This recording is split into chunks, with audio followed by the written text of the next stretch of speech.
کہ وفاقی بیوروکریسی میں اعلیٰ سطح پر تبادلوں اور تقرریوں کا پلان تیار کیا گیا ہے۔ سیکرٹری پیٹرولیم ڈویژن کو عہدے سے ہٹانے کا فیصلہ۔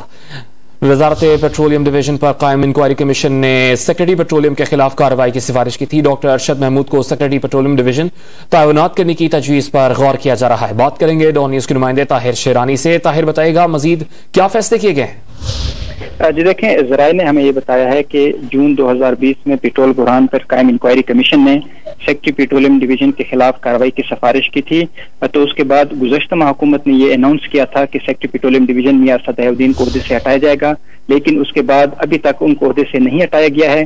اب وفاقی بیوروکریسی میں جو وفاقی سیکرٹری سطح پر جو تبادلے اور تقرریوں کا پلان تیار ہوا ہے، اس کے مطابق سیکرٹری پیٹرولیم ڈویژن میاں ارشد الدین کو عہدے سے ہٹانے کا فیصلہ کیا گیا ہے۔ حتمی منظوری وزیر اعظم دیں گے۔ نئے سیکرٹری پیٹرولیم ڈویژن کے لیے گریڈ 22 کے secretary science and technology doctor Arshad Mahmood کا نام زیر غور ہے۔ اس حوالے سے تجویز تیار کی گئی ہے۔